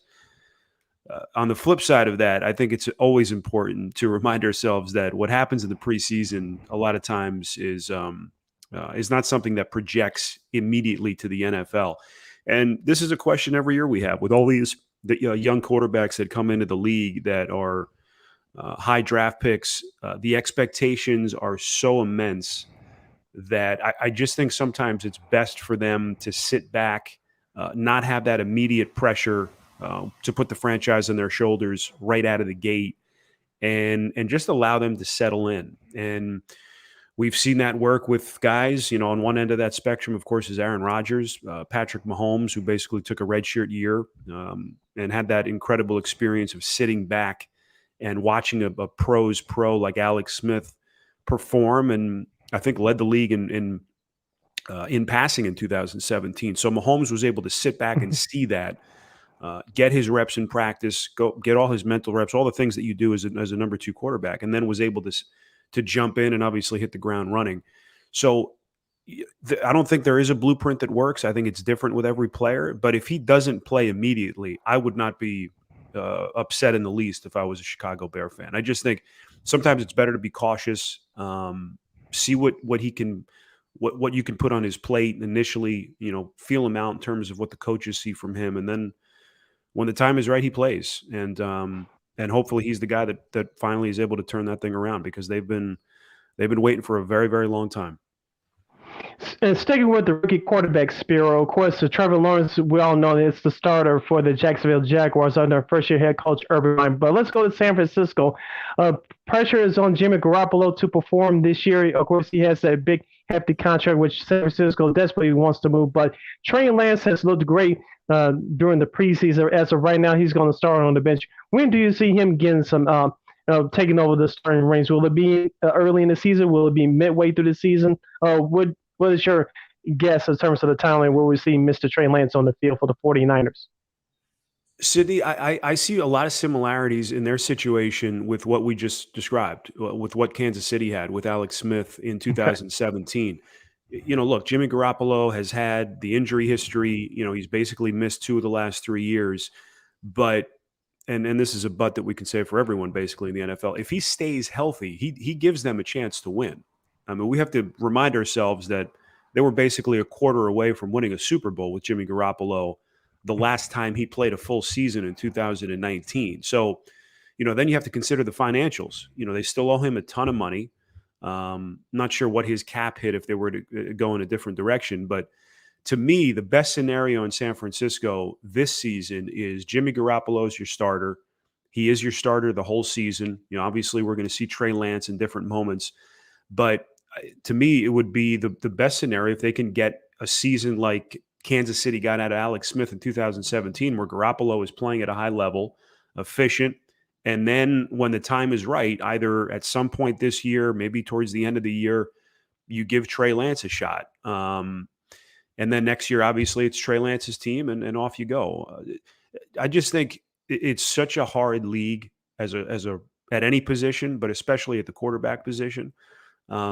There's nothing wrong with giving these guys time to acclimate and just get comfortable in their own skin. It's just such a tough position. We meet with a ton of coaches every year. We observe these teams. We're in the buildings. There's so much pressure on these guys. And then you throw into the mix, you're a high pick like Trey Lance and Justin Fields. It creates a pressure cooker of a situation. And why throw these guys into the fire if you have a guy like Jimmy Garoppolo? I mean, to me, they're in a really good position if you're Kyle Shanahan in that front office. Now, in addition to your work on CBS Sports and Turner, you're also the preseason voice for the Los Angeles Chargers. Now, the Chargers are actually been becoming this still. It's kind of like the trendy pick, if you will. Not necessarily in the AFC West, of course. The Chiefs have that on lock, but they got a new coach in Brandon Staley. You got, of course, Justin Herbert leading the offense. You got Derwin James with the defense. Do you think that the Chargers are a sleeper in the NFL for the AFC this season? I do. They have all the pieces that you want, Lakeena. They have all the guys you just mentioned. And how about the good fortune for a franchise to go from Phillip Rivers for 14 years or 12 or 13 years, however many it was, future Hall of Famer, to go to this kid, Justin Herbert, who is just, off the charts with his skill level, his talent, his demeanor to me, which is almost just as impressive as what he does as a quarterback on the field, the way he carries himself and conducts himself.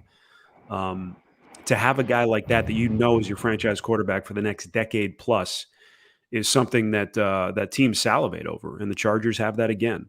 Derwin James back into the fold. Can he stay healthy? How quickly can he get back to his elite level? If the answer is quickly, then the Chargers are for real. You look at this team on paper, they have every piece you need. They have the offensive explosiveness, obviously Herbert. They've got a really good back in Austin Eckler, a couple of really young kids, rookies that they have now at running back that are going to help. They've revamped their offensive line, which was really their Achilles heel last year, which by the way, makes what Justin Herbert did last year, guys, even more impressive. He did that behind a patchwork offensive line, basically didn't play at all, didn't get any first-team reps through the offseason, which was, of course, truncated. No preseason, right, as a rookie player, no preseason games. And then week 2, as the ball's kicked off in the air against Kansas City, he finds out from Anthony Lynn that he's the starting quarterback and then hit the ground running. But I think you put all of those things together with what they have defensively with Derwin and Chris Harris and obviously Joey Bosa, and now a new coach who is in the same vein as a Sean McVay, really young, dynamic. We saw what he did with that Rams defense last year. And, you give him the chess pieces now that he has with Derwin James and Joey Bosa and some of these other players. It's a very, very exciting time right now if you're a Chargers fan in LA. Spero Dedes, friend of the show from the NFL on CBS and the NBA on TNT, is joining us here on Second City Sports on Sports Zone Chicago. Sid Lakeena here with you. Spero, let's continue with the football talk, of course. Now that head coach Urban Meyer of the Jacksonville Jaguars in his first year, he came out earlier this week and said that players' vaccination status was not did not factor into the reasons why that players were cut from his team. Of course, the NFL and the upper management had to tell them to basically be quiet. But give us your take on how these teams in the league in general are handling the vaccination process, because we all know that other players from around the league have voiced their opinions, like Cole Beasley of Buffalo and Kirk Cousins of Minnesota. Give us your take on how the NFL and these teams are handling the vaccination process for the players. Yeah, I think probably maybe 60 seconds after Urban Meyer finished that interview, I think he got a phone call on his cell phone from the owner of the Yes. team, Shai Khan, saying, The "Let's hand slap. let's come up with a better solution next time you're asked about that." Look, this is the pressing issue of the day. There's no doubt. Whether it's the NFL, the NBA, MLB, every sport, every collegiate sport, this is the new world that we're living in, and this is just part of the deal. And look, we've all had to make the decision, whether we want to work or whether we want to step aside, and their personal beliefs that are involved for a lot of these guys, Kirk Cousins and Carson Wentz and Cole Beasley. This is a really, really difficult situation that the teams are in, that the players are in. I understand the fans' frustration. If you're a fan of the Minnesota Vikings and suddenly you don't have a quarterback, the top three guys are unavailable. You say, well, but these guys are making so much money.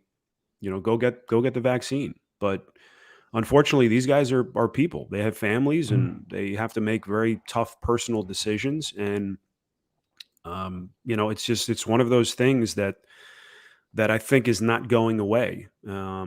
Some teams are fortunate. You look at Tampa Bay. I think I read they've got 100% vaccination rate within that building.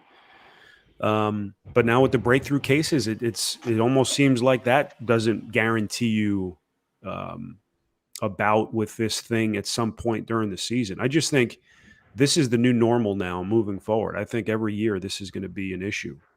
Does the league change its protocols at some point where it's not as stringent? I think we're already seeing that a little bit, but I think the league really is going to have to sit down. They're going to see obviously what happens this year and just decide what are the protocols going to be moving forward. Because I think based on what we're seeing, COVID is not going anywhere anytime soon. And I think we just have to all learn to deal with it. And that's not only in our everyday lives, but in sports as well, because there's a lot of money being made. There's a lot of money on the table, and they want to get this right. So that's a tough one. That's a really, really tough one from really any vantage point that you're looking at it. Definitely, you thought that maybe this was all over with, but then, everything else is coming back up. So it's just crazy. Yeah. Right. But let's go to the hardwood for a second, Spero. Since you're an NBA guy as well, the Lakers, you got LeBron, AD, now they've got Carmelo, now they've got Westbrook, now they just got Rondo back. Is it championship or bust for the Lakers? Oh, Lakeena, I think the better question is when is it not championship or bust for the Lakers? It just seems like they've got an all-star team every year, and just kudos to Rob Pelinka and his entire front office to retool this team and to kind of recalibrate, recognizing that they had some holes to fill after last year.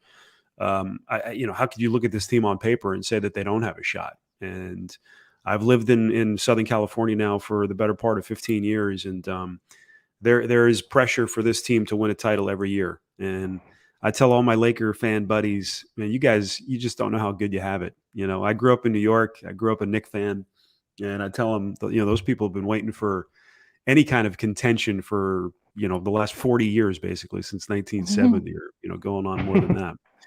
So, it's just kind of embedded in the DNA here where when this team takes the floor every year on opening night, they are expected to contend, and this team is loaded. Now, how quickly can they mesh? Can LeBron James continue to stay healthy? I think we're already starting to see some signs of him finally physically maybe coming back down to reality in certain areas. Russell Westbrook is a stats monster. We've seen what he can do. You're one of the all-time greats, but how the pieces fit is something that we'll just have to wait and see. But they've got everything you want. I think they've really filled out the in-between spots on the roster, which was a big question mark after bringing in Russell and shipping some of the guys out. But I love the Rondo signing. Obviously he was someone that was very, very important to their championship run 2 years ago. Everything he brings to the locker room, and it's going to be a really fun year. And obviously Brooklyn's doing what they're doing. It's the NBA is becoming more compelling, it seems like, by the week. Yeah, staying with the Eastern Conference, Spero, let's go to Philadelphia. The 76ers is the worst kept open secret in the history of sports. They're trying to trade Ben Simmons now. So coming out saying that Ben Simmons won't report to training camp. and he's going to look bad, in my opinion, with each passing day. What do you think happens when this all said and done? Do you think that Ben Simmons will get traded before training camp, or do you think that him and management will have to play nice, and Ben Simmons will at least have to play at least the first half of the year in the 76er uniform until he's traded at some point? Great question, Sydney. Normally I would say that having a coach like Doc Rivers would really help in this kind of a situation, because he's such a player's coach. He's always had a great relationship with his players. He has the ability to smooth over situations that are really difficult. The problem here is that this kind of started with what Doc Rivers said after the game that they were eliminated. I don't know if you guys remember, but Oh yeah. He didn't play well in that series. Simmons really struggled offensively. I think he took only like 3 or 4 shots in the second half of that last game. And afterwards, they asked Doc about it. They said, "Do you think Ben Simmons is a championship caliber point guard? Can he lead his team to a title?" And Doc paused and said, I can't answer that right now." And when that happens, when a player feels like you've kind of let him out to dry, your head coach or your team president or GM, once that glass is broken, I'm not sure how you fix it. These guys have, they have big egos. They are big personalities, and if they feel like they're deserted within their own locker room from the top, I just don't know how you fix that. And so I think it's going to be a really hard situation for them, because now other teams know that you're desperate to move him. So their offers start to get affected. They offer you a little bit less, knowing that you're in a really tough spot. So I think Doc Rivers probably regrets saying what he said. And that's one that he would like to have back. But we're going to see. I mean, it's going to come down to Doc and just really hard conversations between the two. But from everything we're reading, from all accounts, it seems like Ben's mind is made up and he wants out. So they're in a tough spot. We'll just see where he goes. A few more minutes with CBS Sports and Turner's Spero Dedes here on Second City Sports, along with Sydney Brown. I'm Lakeena McGee. Let's talk about our Bulls, Spero. Had a nice, we had a nice little pickup there with of course, again, Nikola Vucevic, midway through the season. Also, too, we got Lonzo Ball, we got DeMar DeRozan, we also got Alex Caruso. So, where do you think the Bulls stack up with the rest of the teams in the East? I think they're moving in the right direction. I love some of those players. I've been a huge Alex Caruso fan, obviously seeing him up close here in LA. Big fan of Zach LaVine's. I just love everything about him. He's got great energy, obviously the skill and the talent level. Lonzo Ball, I feel like now that he doesn't have those expectations on his shoulders that he had coming into the league, I feel like he's kind of reinvented himself as a guy who can be a really, really good point guard in this league for a long time, especially when there's other guys around him. Certainly this team has slots and areas that they have to work on, but they're moving in the right direction.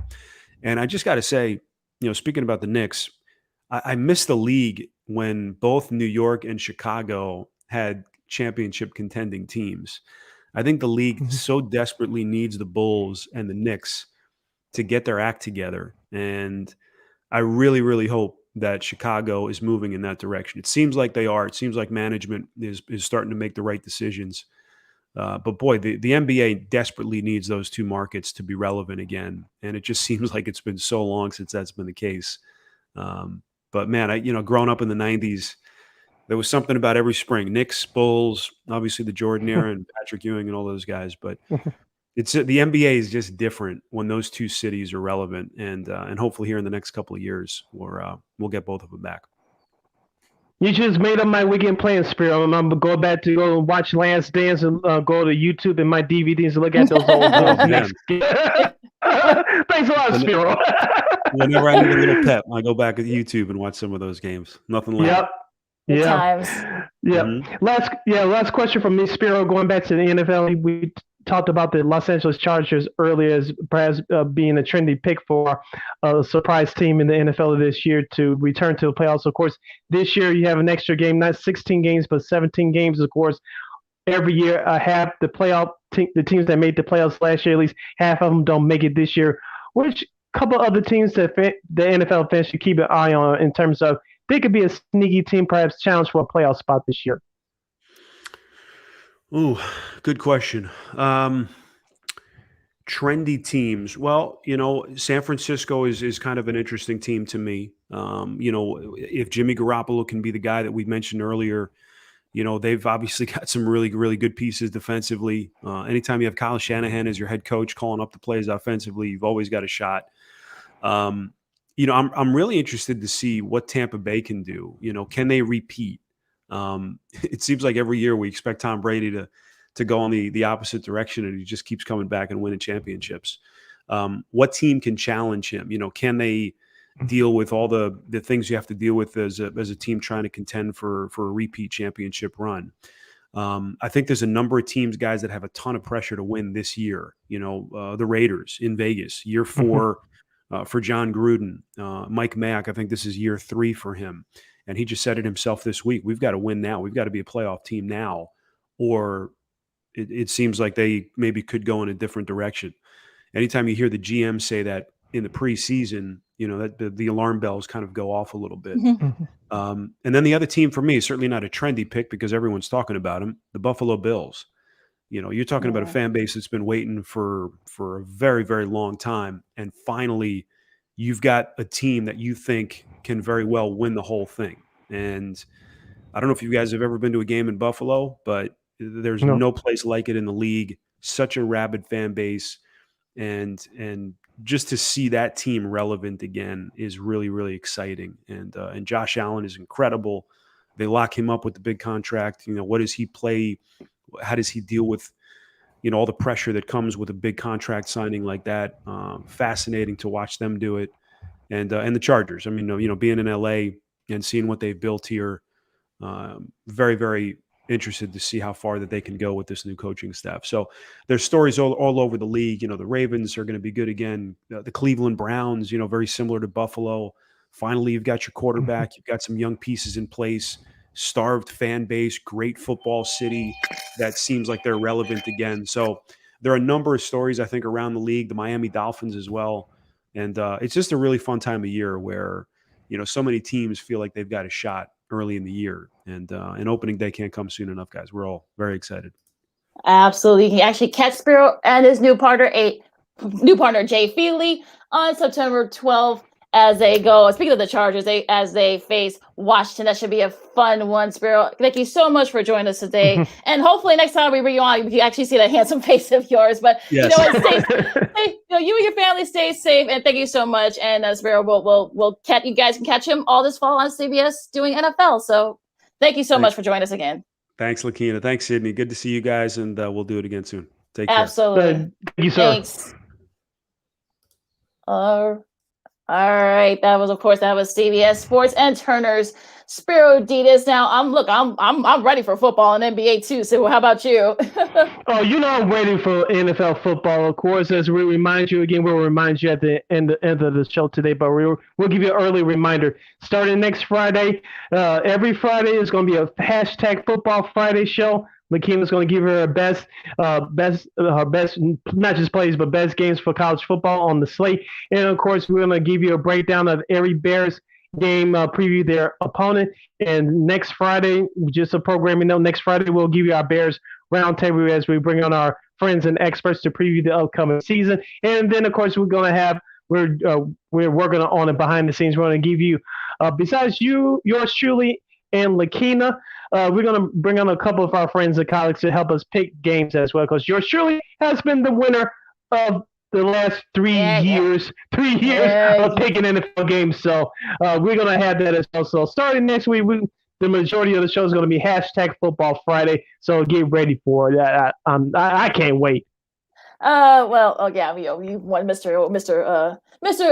Great over here has won 3 in a row. So yeah, so someone's got to break that streak. But you know what? So let's take a breather here for a second as we wrap things up. Second City Sports on Sports Zone Chicago. Guys, stay right there. We'll talk some more stuff. What's trending and also other things going on around the sporting world. So you guys stay right there. AutomotiveMap.com presents the Sports Flash on the Sports Zone Chicago.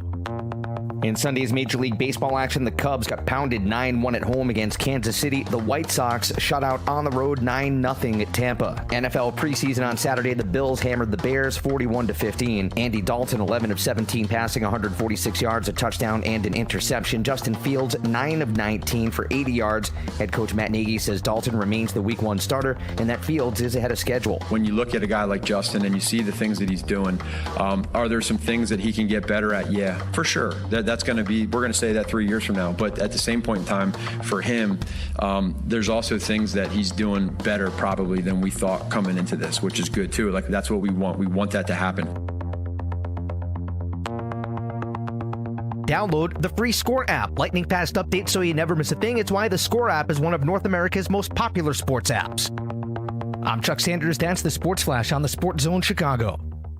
Blue Star medicated ointment works fast to relieve the pain and itch of almost any skin irritation. It's amazing. It's like as soon as you put it on, you can feel it working. We've had Blue Star in the family for years. It works on everything. I love the cooling sensation on my athlete's foot.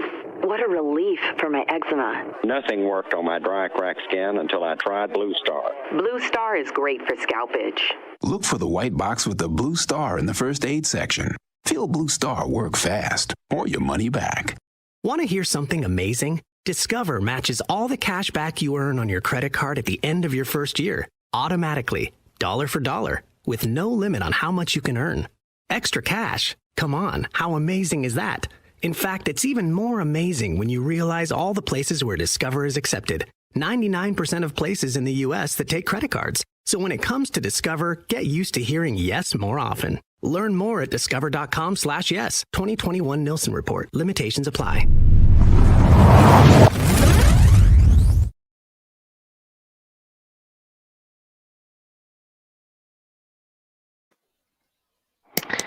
Second City Sports right here on Sports Zone Chicago, along with Miss Lakeena McGee. I am Sydney Brown, as we have a few minutes left in our show for this Labor Day weekend. We just wanted to let you guys know that we will not be here on Monday. We're going to observe the holidays just along with the rest of you guys. We'll be back for our next episode next Friday for our first NFL/college football Friday of the season. We cannot wait. So hopefully you guys will join us around this time next week so you can listen to us, not this Monday, but every Monday and every Friday from noon to 2 p.m. Central Standard Time right here on Sports Zone Chicago, Second City Sports. Next show will be next Friday as we get you set for Bears-Rams Week 1, along with the rest of the NFL's first Sunday action. We'll preview those key games and we'll review the season opener between the Dallas Cowboys and the Tampa Bay Buccaneers. That should be interesting, as well as we're now 6 days away from that. That'll be Thursday night on NBC. Lakeena, before Spero Dedes, we'd like to thank him as well for hopping on with us today from CBS Sports and Turner. And before you hopped on with us, I was answering your question about Ryan Pace. I did catch a little bit for what he said the other day. This is only 1 or 2 times that he's going to talk, because he really doesn't talk, Lakeena, in terms of GM and all the front office personnel in this city of Chicago. All the time he's going to talk is when the Bears are going to miss the playoffs for the second time in 4 years under head coach Matt Nagy. He's going to give all these excuses. He's going to praise Justin Fields no matter what he does this year. It's just nothing personal. Like, I don't hate the guy or anything like that, but I got nothing. Maybe he made sense out of what he said the other day, but I got nothing. It's all a bunch of word salad. Like, that's why I was doing this, for people who are looking at me like, okay, she has not, hopefully he has not. No, I haven't lost it. This is all we were saying. He was all saying a bunch of word salad. Of course, he's going to praise him. He's going to say, look, he's a great young player, and he's our future, blah, blah, blah. But, Dalton is is the present. So we'll see. I mean, look, I just think that we're definitely going to see him probably maybe the week 4 now. Again, it's like this all over the league. We talked about, Spero talked about it with Trey Lance and San Fran. I mean, especially if, there's a lot riding on them. They feel like they can kind of win the division, the NFC West. So if they have a really tough schedule, the Niners do, the early part. So if they don't have a good result early on, yes, they probably are going to pull the plug on Garoppolo and bring Lance on. Now, as for the Bears, look, we said before, the Rams game, I don't know if you want to say it's automatic loss, but it's probably going to be a loss. Like I said, the Cincy game is not a gimme either. I mean, Cincy has improved a lot in their defense. You know, like they picked up a couple of offensive pieces, so it looks like Burrow should be back at full strength by then. Now that's not a gimme. Cleveland, you know, a lot of people are picking them to go to the Super Bowl, so you know you're going to have a very tough go at it with them as well. So you think maybe Detroit? I mean, I've seen. Look, I heard another friend of ours, Jeff Dickerson, who does a great job for ESPN Chicago covering the Bears, but he thinks that the Bears can win 10 games. Where? Look, I'm not. Look. He's a pretty smart guy. JD he's terrific, but you know where are the 10 wins that Sid? I'm trying to see where outside of the Detroit games. Not to give you my pick as far as how many Bears games we're gonna be Bears going to win. Yeah, we'll wait for next week to do that. But I'm with you. Where is 10 games? I as of right now, I don't see it. Is this defense going to be better than last year? As of right now, I don't see it. Will Matt Nagy actually call an offensive game? I'm waiting for that. As I said before, now I'll say this again. I'll say this again next week as we get ready for the Rams in the season opener. When Justin Fields gets on the field and when he takes over officially for good, that's when this team takes off. Until then, I don't see it. Again, we'll talk more about this, you know, next week as we get with our win totals and such. But it's going to be very. I don't know. Like it's gonna it's going to be very interesting. I think we're going to be having this conversation all season long, Sid. But this offensive line turnover. Will you think they'll turn over to be great overnight? I don't see it. It doesn't work that way. Yeah, and also too, like Jason Pierce, who was fishing not too long ago, and now he's back in the NFL. So you know it's going to take him a while to kind of get into it. And look at some of these games again. We'll talk more about this when we do our picks next Friday. But you know, there's definitely some interesting games. You know, you got Green Bay and New Orleans. That should be an interesting one too. That's going to be played in Jacksonville. Yeah, because of of course the remnants of Hurricane Ida. You know. Maybe Pittsburgh and Buffalo is a good one right off the bat at the noon game. So it's going to be a very interesting. Look, I think the Chargers and Washington. That's the game that our buddy Spero is going to be doing with Jay Feely. That's a noon game, so that'll be an interesting one too. I mean, Ryan Fitzpatrick, Fitzmagic. You know, can he bring that magic to the nation's capital? We'll see. But so I'm looking forward to these games. I can't wait. We can talk more about them. Yeah, like I said, we'll give you our picks on those games next week. But a couple other games to to pay attention to for the NFL's opening weekend next week. Philadelphia and Atlanta. Of course, Jalen Hurts versus Matt Ryan. I know a few people are picking the Falcons to perhaps get back into the playoffs, but the last 3 or 4 years, that Falcons defense has been suffering through injuries and inconsistent play. We saw that in the game last year against the Bears, and the Falcons should have won that game. So. We'll see if the Falcons have any. I know they have a new head coach down there now, and let's see if the defense can be competent. If the defense is competent and Matt Ryan stays healthy, sky's the limit for Atlanta. And also, too, week 1, Seattle versus Indianapolis. Carson Wentz, he looks like he's on track to play, along with his offensive lineman, Quentin Nelson. And if that's the case, they should give Seattle a run for their money. And also, too, San Francisco at Detroit. I'll just say this before we break it down next week. I know San Francisco's a 7.5-point favorite, but I'm not trusting that line. Let me just say this right now. I'm not trusting that line. I'll leave it at that. Well, I mean, like I said, San Fran's got a tough schedule right off the bat, and if Garoppolo can't get the custody, like I said, that O-line, there's been some turnover, there's been some injuries. There's gonna be some issues, so I'll say the 7.5 point. I think that will probably go down to maybe 5. Because look, if Detroit's Dan Campbell, their new coach, for Detroit, is a little bit on the. I don't want to say he's crazy, but he's a little, I'll say very. What's the word? I don't want to make him seem like I don't want to insult him, but. He's unique. Now I'll say that unique. That's a nice word. That's a nice term. Unique. He's very unique in his philosophy. So, look, I mean, he definitely has that, grind it out, tough it out. So I think Detroit's gonna look. I know they got Jared Goff out there now, quarterback, but I kind of feel like that. Look, I think Detroit could probably sneak in and win a couple of games they have no business winning. So I wouldn't be surprised if I'm not saying they're going to upset San Fran. I don't want Niners fans, yelling at me, but I wouldn't be surprised if they kind of like give them kind of like a run. I'll say this about the Lions.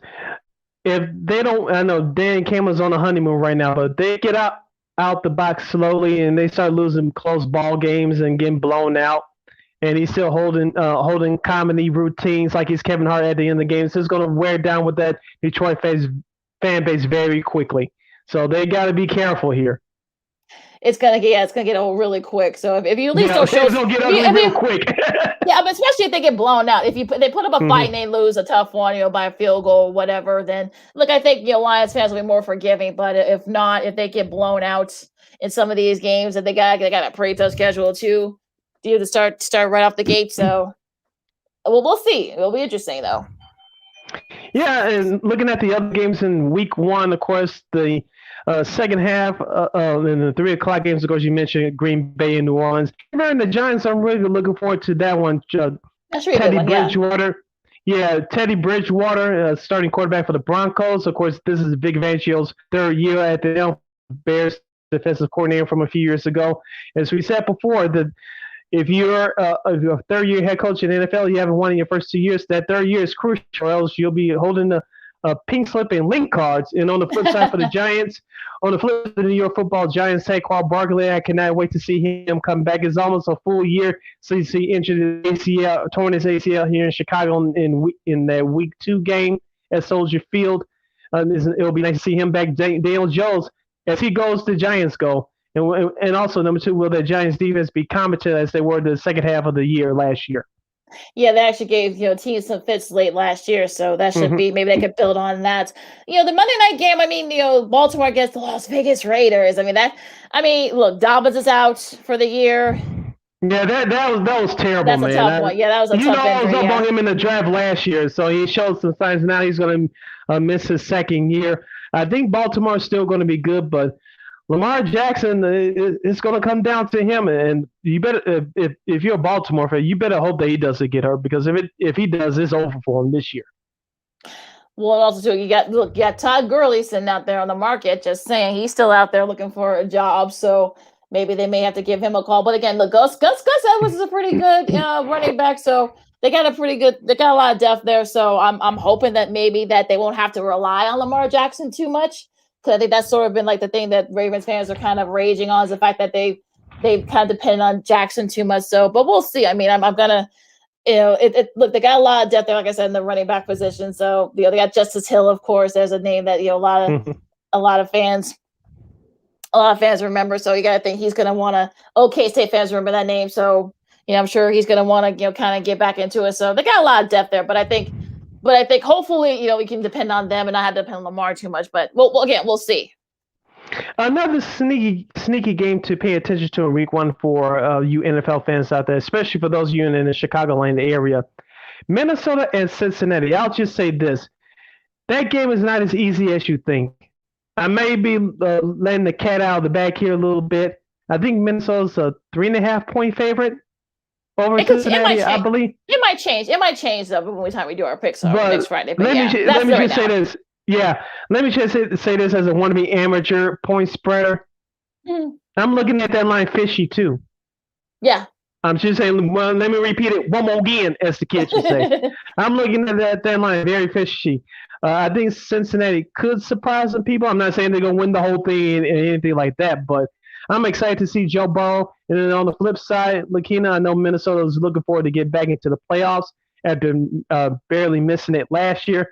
But that Kirk Cousins situation, and with the head coach Mike Zimmer, dealing with vaccinations and whatnot, don't think that's not a big factor in that locker room. As we talked about before, every team in the league had to is going to deal with this. As Spero talked about, this issue's not going away anytime soon. Hopefully, it's not the headline as the season gets started. But let's hope not. It's not going to be the issue that divides the locker room any further. And I kind of had that feeling with this Minnesota Vikings team, but we'll see. Yeah, I think. Yeah, Yeah, I think they're at 90. I think they're almost at like 80 right now, or a little over 80. So hopefully, maybe by the time the season starts, maybe they'll be at like near the 88, 90% mark, for players getting vaccinated. So, but again, we'll see. But I mean, as far as like the schedule itself, I mean, I don't think you're going to see a lot of like outbreaks like we saw last year, especially what's going on down there in Tennessee last week. But look, I kind of feel like I think the NFL is gonna try to make up these games. They don't want to lose, any kind of revenue. Look, we had a Wednesday night game with the Ravens and the Steelers, so they actually rated pretty well. So I think people need to kind of like, I know the NFL doesn't want to do that, but I think if they have to, I think they will. They don't want to do the whole forfeit thing.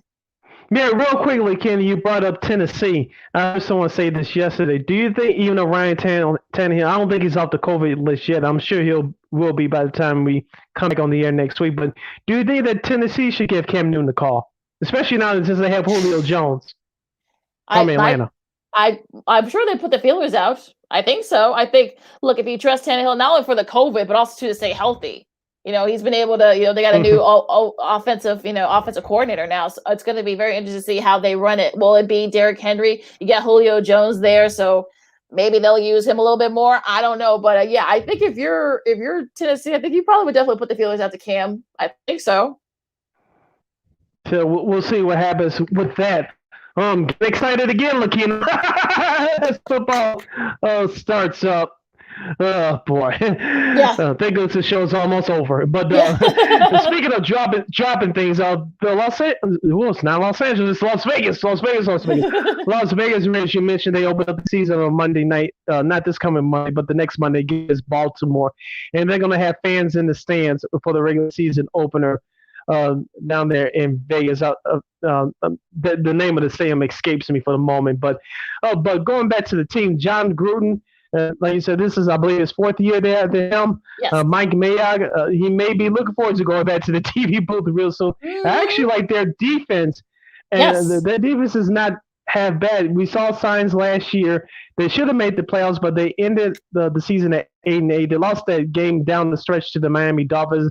The biggest problem for the Rays that has been throughout their whole history, and it actually showed again last year, discipline. Doing stupid things at the wrong time of the games. Derek Carr didn't actually have a bad year last year. I was pumping up Derek Carr to become the Bears' next quarterback. Obviously, that didn't happen because we got Mr. Fields. But hopefully, Derek Carr has another great year for the Raiders. I'm not a Raiders fan, but I kind of want to see that franchise back at its mark. As Spero Dedes talked about with the NBA earlier, with the Bulls and Knicks being back in playoff contention. The NFL business will be that much better if the Raiders are back in contention. They have a nationwide following. They're the original bad boys of the NFL. And wouldn't it be great for your business to be better, not just if Dallas is good, but the Raiders as well? Yeah, I really love that defense. So like you said, Sid, I mean, Yannick Nakulnier, that's he's been to a couple of Pro Bowls. Quentin Jefferson, of course, he's also has been a couple of Pro Bowls. So yeah, Casey Hayward Jr. has been really solid for them. And look, the former Charger. Yeah, so I think I'm not going to say that they're going to win the AFC West. We went through this earlier with the Chargers and the Chiefs, but I think they can definitely battle for one of those wild card spots if they're disciplined. That's been the problem, like you said, the last couple of years. Just stupid penalties and just boneheadedness and such. But yeah, so I'm looking forward to it. And look, I mean, we're up against it, but I'm looking forward to football season. So am I. Are you playing fantasy football again this year? Yeah, I am. We should actually play in our award media league, but I know it's a little bit too late. But I'm sure we'll have some fantasy football stories for you guys in our league. So I'm involved with the War Media League with Ken Davis, DeMons, Kyle. And I know we're gonna bring on Kyle. I know we're gonna chop it up about some fantasy football. We're gonna have some stories for sure. I'm sure you will as well in your league. Yeah, absolutely. What are you looking forward to this weekend, Sid? Besides tonight's Stocks Rolls broadcast with Adam and me and Stacey Keene, I'll check out some college football, and I'm really looking forward to the game tomorrow between Miami and Alabama. I'm putting it on the table. Miami will cover. Miami will cover. I like how I like how you were very careful with that.